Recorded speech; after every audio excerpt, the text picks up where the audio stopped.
Good afternoon, ladies and gentlemen. Welcome to our session. This is the last session for the day, and our theme is the journey of self-discovery. With me, I have three amazing ladies who are all um, amazing storytellers and in different capacities, and they will be sharing their stories with us regarding self-discovery, but also about the books. With me, it's Taryn Little-Viglino, Little, Secretary, Little. Yeah. Is that a whole yeah, way. And then Candice Lynn, and then Robyn Le Roux is actually my daughter. So welcome, ladies. Thanks for joining us in the session. I know it's the last minute and everybody's tired, but please bear with us. Ons het mooi gemaak om julle te wees vanmiddag. So we're going to start off by the authors. I think it's better if you introduce yourself, who you are, what you do, and yeah, we'll start with it. We're going to start with you, Taryn. Okay. Good afternoon. It's such a privilege and humbling privilege to be here this afternoon. My name is Taryn Little-Viglino, and I'm many things. I think I'm a woman first. I'm a mother. I'm a wife. I'm a lecturer, a counselor, a performing artist, and my motto is never to live the same day twice. Yeah. Thank you. Awesome. Hi everyone, I am Candice Lynn, and I can very much latch on to what you were saying. I think I'm many things, but I gained my sense of self, I guess, through the relationships in my life. So I really deeply believe in the philosophy of the group too. And so I wear many hats. I'm a mom, I'm a daughter, a sister, confident, a friend. Yes, I do lecture within the social work and psychology space for the past 10 years or so. I work as a counselor too, a lot of similarities there. I am part professional social worker and within the mental health space. Yes, and a new author. Yes. And that's what brings me here. Thanks. And you, Robyn? I'm Robyn Le Roux. I'm a teacher. I have a passion for teaching, and I'm a creative writer. I love writing as well, and a visual artist as well. Thank you so much, ladies. It's not easy to talk about self-discovery. I think men don't really talk about it at all, but women are quite creative in sharing, especially when we relate and connect with one another. And I think in this session, even though we have like a list of questions, I think it's really just a conversation and sparks that we want to share with you of how to get there. We use a GPS to get here today, but this is the GPSs that you can have here. People who've been there, people who are doing the work, and can share their stories with us. I want to ask you, all three of you, and I'm going to start with Taryn once again. How did you decide on the title of the book? Great question. Well, when I decided, I had two different titles. The first one was The Christmas Gift and The Typewriter. But in no consultation with God, and as I got to know God and entered into a relationship with Him and got to know Him through the biblical texts and through His Holy Spirit, because I desperately needed a helper. I was my own GPS, and that was landing me closer to no self-discovery, in fact, self-destruction. And as I was typing and writing this book, and God, He really spoke, and the words "and God said" literally flowed into every chapter. And what God said was, Taryn, these are the areas. He shone a large spotlight onto those areas of my life that were really in desperate need of transformation. Because for most of my life, I had winged it. And I say in my book that attempting self-discovery for me really happened in relationship with the God who said. I think outside of that, there would not have been any self-discovery. And so God said a lot to Taryn in that book, particularly what was keeping me stuck, particularly what my self-sabotaging ways of thinking and feeling and behaving was. And He called me really to a renewal of my mind, to be transformed by the renewing of my mind so that I would know his good and pleasing will. And for me, his good and pleasing will was really the compass towards self-discovery. I would not have been sitting here today had it not been for the God who said and continues to say in my life. Absolutely. Thank you so much for sharing that. And with you, Candice. It was a journey. I think at the end of each year, and I think a lot of us need to do this, sort of reflecting on what the past year looked like for you and what it meant to you. And I think that's quite a natural inclination for us as humans to sort of lean into. And I think that's because we want to gain meaning or find meaning through our lived experiences. And so, much like many of you, I think at the end of a certain year, that's where I found myself about 3 years ago, to be specific. And in reflecting back on that year, I was looking at, in particular, the work that I'd been doing, both within community and within the classroom space, where I found myself within a therapy or therapy space. And one thing that was quite reoccurring was whether I was in the community of Delft doing a family strengthening workshop, and I was allowing adults to tap into the unmet parts of themselves, or the younger parts of themselves, or whether I was speaking or doing a mental health talk at an investment company in Claremont, and there's a CEO seated at the boardroom table fervently making notes. There was something about this topic and talk around reparenting that younger part of yourself that just resonated across different audiences and settings. And when I sat at the end of that year, reflecting on what the year had brought and what it looked like for me, this was the reoccurring thing, this was the pattern that I picked up, is that there is a message here that appeals to a very large audience, to many different persons or people that come from different walks of life, that find themselves even now as adults in different spaces and places, but the message, the core message on leaning into the younger version of who you once were, there was such a profound sense that people found in that.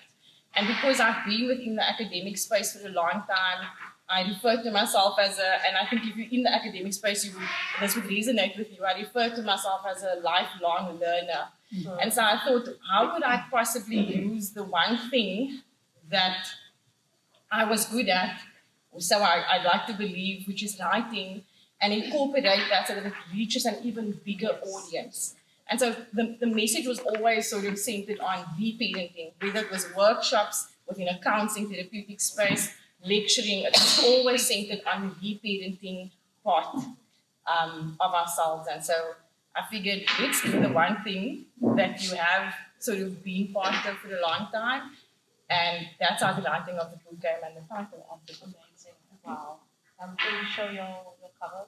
This is the one I use whenever I go places, so it's a little bit damaged. That picture alone speaks volumes. Yeah, very captivating. Thank you so much for sharing that. Robyn, now that you get to your title. Since a very young age, I was only with one parent, my mother, obviously. And I had an absent father since I was very young. And always when I started writing, I would always wonder where my father is. I knew where he was, but would never make contact with me. I always had to make contact with him, and I realized that I always had issues with him. It was never, hey dad, hey child. So I always had that daddy issues since I was very young age. And when I started journaling, I thought, okay, since I'm always having daddy issues wherever I go, wherever I am and writing about it, why not make my book daddy issues? Yeah. Thank you so much.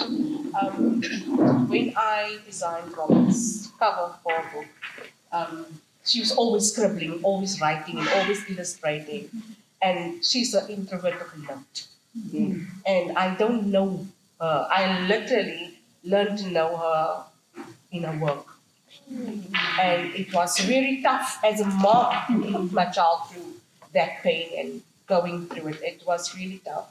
And we're still on the journey of healing. And that's why I brought experts to share and they can also share with you, because we all have issues. We all have, whether it's daddy issues, mommy issues, sister issues, there's always issues, sometimes issues with ourselves. And if we don't tap into it, I was very selective of who needs to be on the panel today, because I've read each and every one's book of the ladies that are sitting here, and I felt there's such a great connection. That gaan net so heeltyd, and it is time to really share their stories in their different capacities. So thank you so much for sharing that with us, ladies. This is one of my favorite questions for the day. Actually, embarking on a journey of self-discovery is normally a choice. You made that choice, you made that choice, you made that choice. And sometimes you are just sometimes forced in it. It's not like you just find yourself alone. It's something that happened that triggers a moment that you find yourself on the lowest, and then that is where the rebuilding and restructure and construction starts happening in your life, in your body, your mind, your soul, you know. And I want to bring this question to all three of you. Take us back to that moment when you made that decision.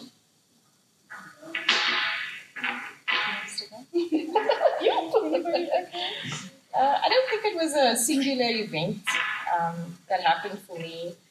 I think if I reflect on it deeply, if I allow myself to, I guess it's the acknowledgement of being tired or feeling like you were carrying heavy. And in the book, at the start of the book, I make the analogy of the fact that each of us, we have a bag. I know we have literal bags. But each of us, we have a bag, and each of us in this bag that we have, we pack differently. Some of us are light travelers, and I refer to that as the elite few, very lucky ones. And then most of us, we are hoarders of every lived experience and memory that we've encountered. And there's this book titled "The Body Keeps the Score," and sometimes we don't even realize just how much of that is true. And we carry this heavy bag throughout our lives, and I believe the call on you and I is to very gently and with a lot of compassion on ourselves, and we sometimes miss that part, with gentleness and compassion and grace, to very gently seat ourselves and to begin to unpack the bag. And what we're really unpacking is the stories and the narratives and the experiences that we've gone through that no longer serve who we are. And I just want to add this as a conclusion to my answering the question. I was teaching a psychology class on adult development. And as I would normally prepare before the module or the course begins, I opened the textbook. And there was a very interesting introduction in this adult development textbook, which speaks to how a lot of us for the longest time believe that our childhood carries the weight of whatever you and I are going to amount to or become or achieve in this lifetime. We believe so deeply, and it's maybe nestled in our subconscious more than anything, that whatever we have gone through is going to so deeply impact the person that we're going to be and become, and maybe that's likely to change or not, but I'm probably going to carry heavy for a very long time in my life. And this textbook, very nicely, it's a South African textbook actually, speaks to how research has found that it's not true. That in essence, our adulthood and our adult development is almost 3 times that of our childhood lifespan. And so I lean into saying to you that the discovery for me came in realizing that you and I can at any point in time reinvent, reintroduce, reestablish who we desire to be as adults, because we get to do so. And that's the plot twist. That's the plot twist that we get to introduce to the world. At whichever point in time you desire that. And you mentioned, Haroldene, that it's a choice. It's when we speak about healing being a choice, or taking this journey being a choice, it means it has to be intentional. So I, with much intention and understanding that it's going to be hard, need to, with gentleness and compassion, seat myself on the ground, open up the bag, and discard of the stories and narratives that no longer serve the person that I desire to be. Because at whichever point in time I decide to hit the world with a plot twist, I get to do so. We all know the child star actor from Home Alone. My son is here and he loves that movie. He's now, of course, an adult, and there was this experience about 3 years ago where he was seen walking on the streets, and he looked homeless. He looked like life had really knocked him down, and it went viral. We know how easy it is now for something that someone takes a picture of to go viral, and people were just like, well, how could this child turn out in this way? You know, it looks like he really had the worst of the worst experiences. And fast forward about 2 years later, and that same person that was walking those streets looking like he had lost everything in his life and he was at his lowest point, was modeling or walking the catwalk for Vogue. And they quoted him saying, what a plot twist. What a plot twist. Wow. And that's really the belief or the essence of this, is that each of us, we get to hit the world with a plot twist, and we get to do that as adults, as we evolve, unfold, develop, and further grow ourselves. But it has to be intentional work. It has to be a choice that you and I make to sit down and unpack the bag. Yes. Fantastic. Wow. Thank you so much. Can we give her a round of applause?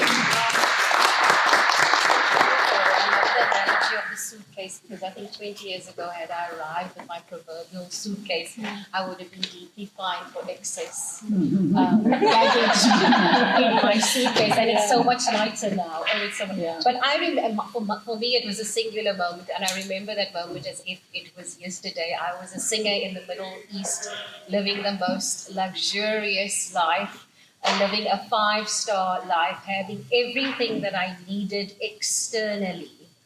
But it was an empty life. It was an empty life, and I was living the same day over and over again. And I remember coming off stage one night into it was a 5-star hotel in Dubai, into what I call a very lonely hotel room in Dubai. Because on stage, you represent the audience with a very different mask. There's lots of smiles and there's makeup, and there's a portrayal of being happy. And so there I was in my hotel room saying, there has to be more. There has to be more, because this is empty. And I said, if the watch, I don't wear one, if the watch is broken, you take it to the watchmaker. If I was broken, perhaps I should check with my creator. We all have a creator irrespective of our belief system. And so there I was, and very arrogantly said these words. I said, God, if you exist, I get emotional today. God, if you exist, show me why I was born.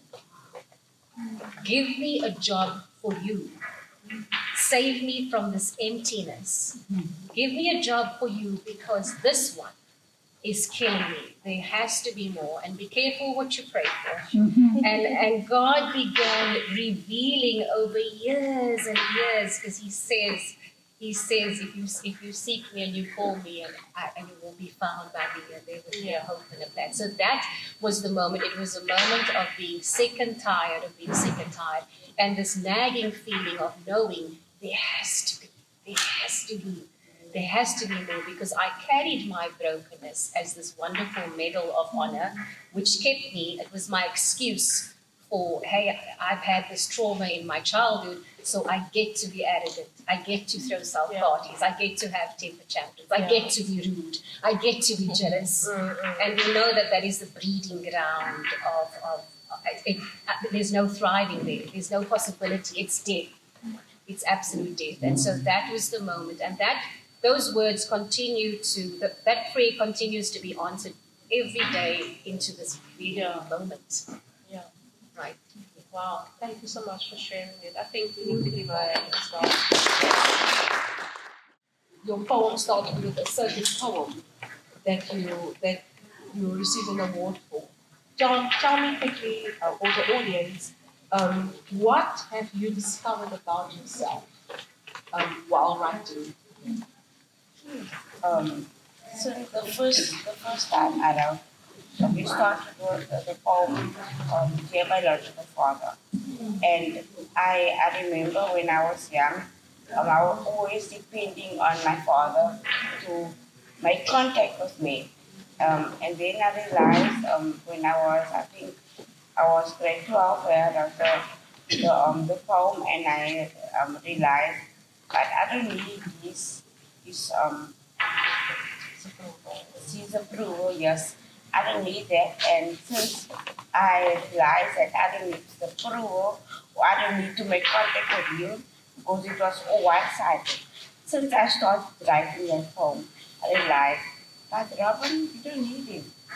You can put all your feelings on a page and just write how you feel. And that's how sound started.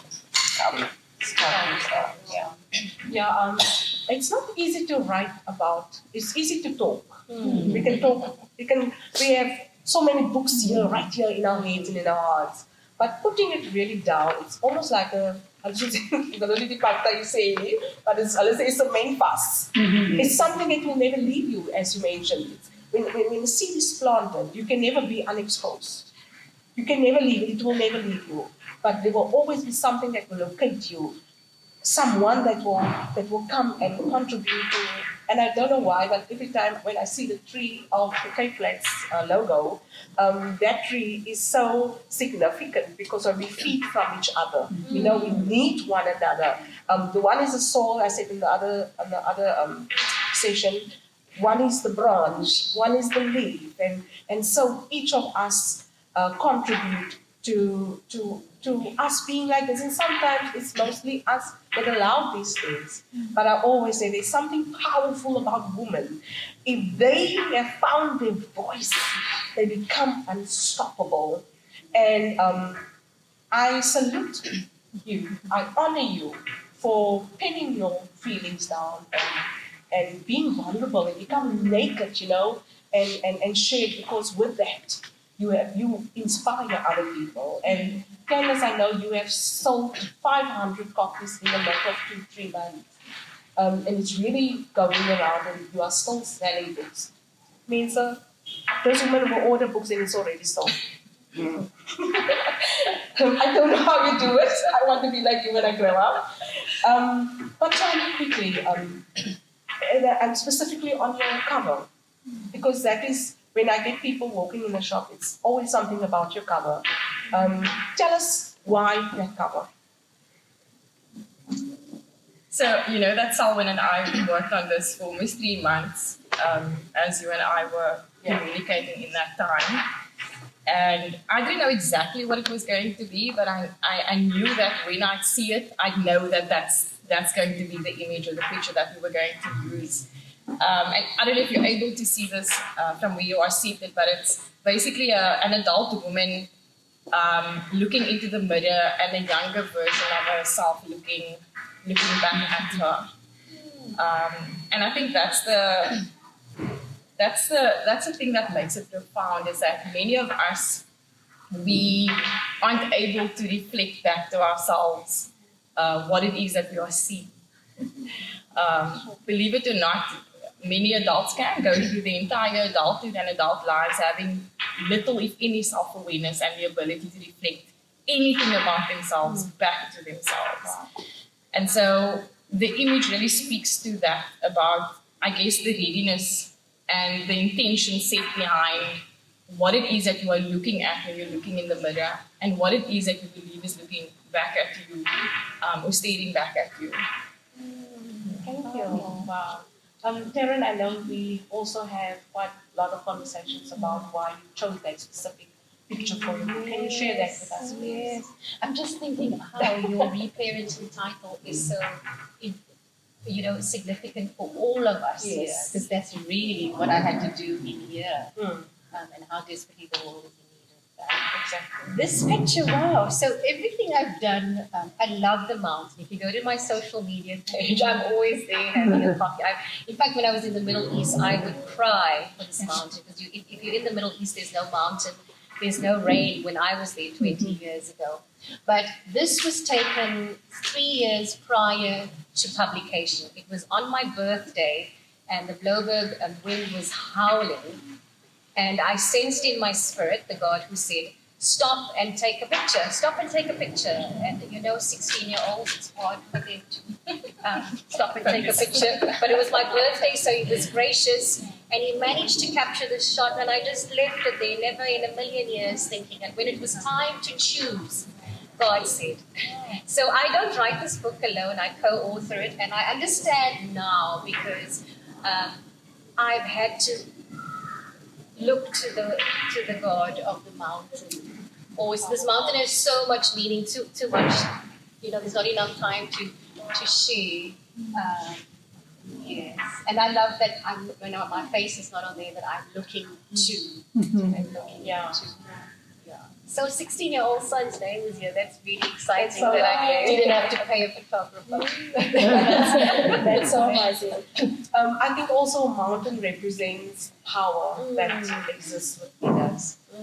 We are so much more than what we see in the mirror.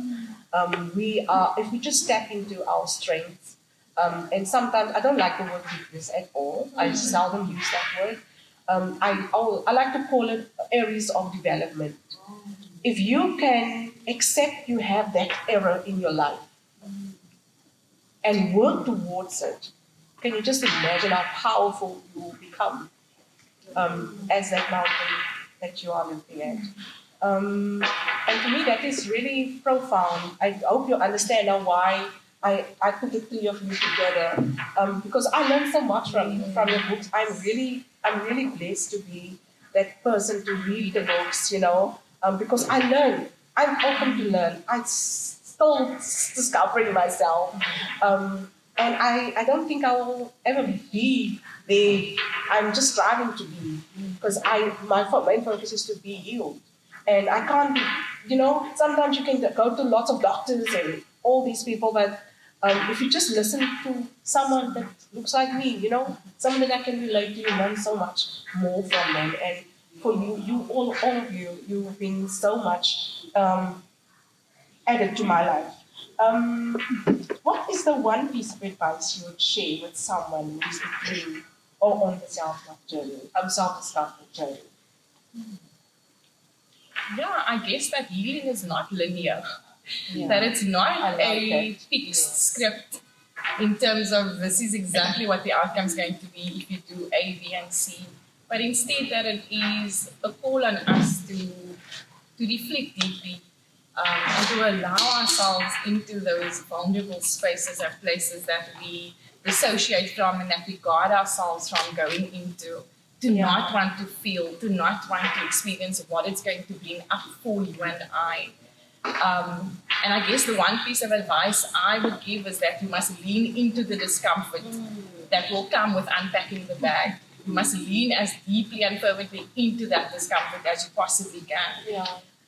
It is through our feeling and allowing ourselves to feel that we begin the healing process. Yeah, I love that. Robyn, tell me quickly, is there any question that you have for these two ladies who are in the profession of counseling? I know it's something personal that I'm asking you now, but the plate is hot. Is there anything that you want to ask Taryn or Candice in their professional capacity? You heard what they are doing. Is there they are giving advice. I'm asking you if you would like to ask them for advice in any way on your healing journey. Yeah.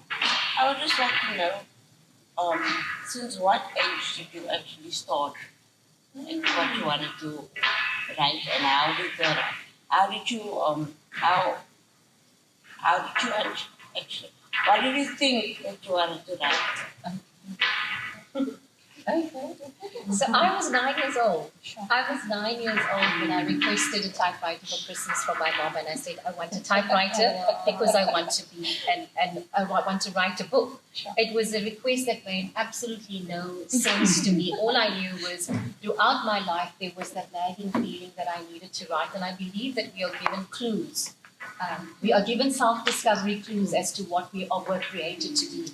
And some of my clues was that I loved books. I love libraries. I still cannot read an e-book. I love the smell of a book.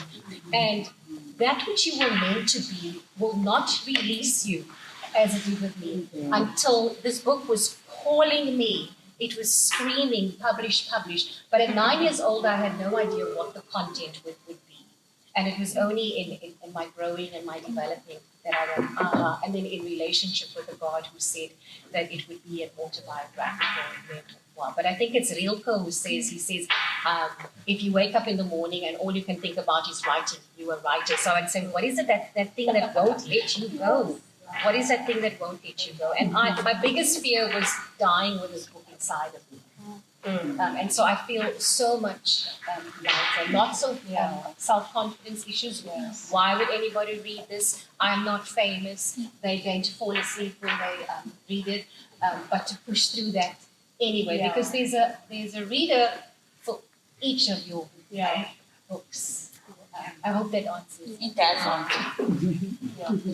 I know she's been writing since very small. Robyn never played with dolls. Thank you. She never played with dolls. She watched opera shows and she wanted books. She was different.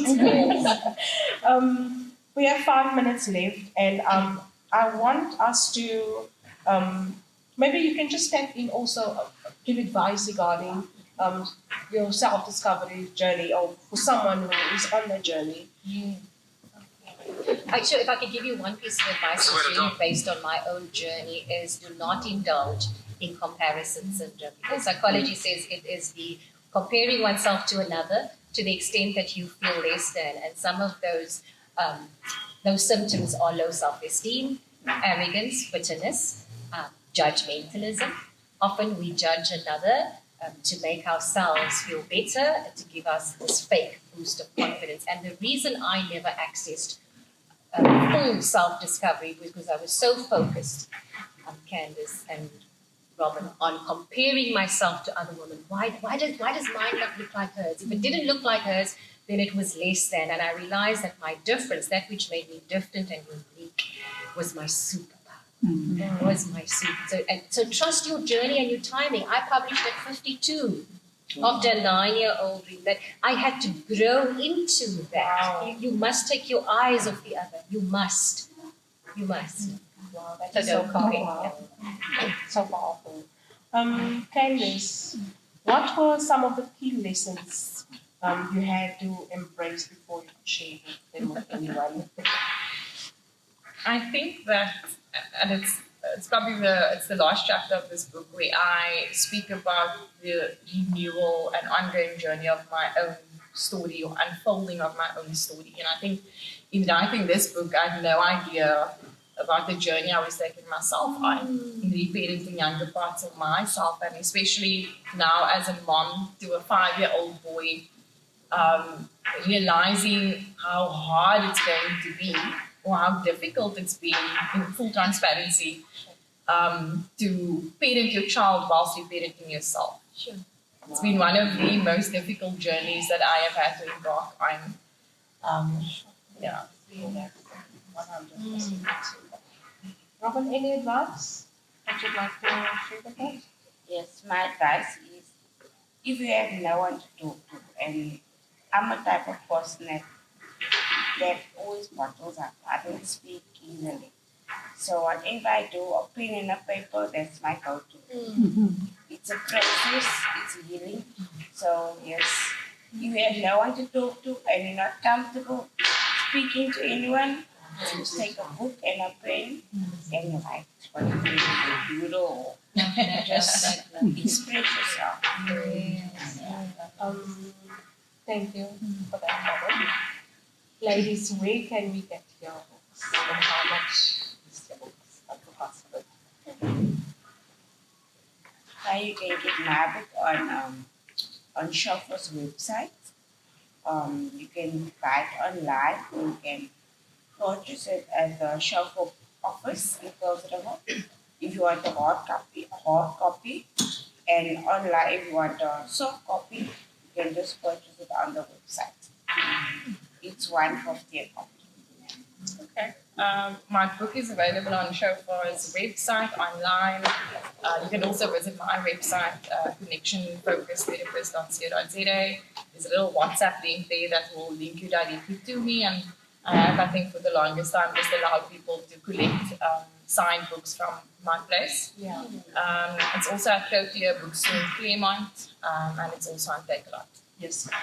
Your book was also recently selected. Yes, my book was selected Yeah, by for the Western Cape libraries. So you'll find it at the public libraries too. How could I forget that? It Major was 5 milestone. copies, but we need Yeah. the libraries. There's 102 libraries within the Western Cape. Yeah. Do me a favor, go to your nearest libraries and ask for their titles. This is how they purchase books. When people are going in and someone asks for your book, and that's why it was selected. Go and ask. The other day I had people from Van Skype, exclusive, who asked for certain titles. They don't have it, so we need you to connect. I'm the connector. I'm the midwife. I'm the connector between the reader and the author. I need you to do that one thing for us, to actually go and request for their titles. Either the title or the ISBN, the books are registered. Taryn? Also on Shopa Books, and then you can also Google Taryn Little-Viglino. There's a website as well that you can subscribe. My book 780. I'm joking, it's 2. It's 2. I couldn't reason. It's 280 rand. Fantastic. Anyone have a question here? One question. We are done. 1 minute, one question. Anyone has a question? Right, they do have copies with them at the moment, so if you would like to purchase a copy, please make this book festival that day that you buy a copy from them. I want to thank you, ladies, for coming here today. I know there's so much more to do, and all with our families, our children, but you are here, and you made really an effort to be here for your contribution and for always just when I need you, you're here. Hey? So thank you so much for being here and for being authentic, just who you are. As niks by si ek grabe by you.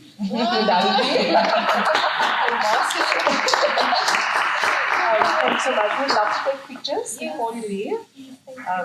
If there are any last questions, something that you want to say, ladies? I just think if you're an author out there and you're an aspiring author, go for it, irrespective of if you feel you cannot do it, because our stories need to be told. Like Haroldene said, we learn from every single story. Although this is my story, people are taking away something from your story for themselves. And that is the power of storytelling, frankly. I think it's a healing tool as well.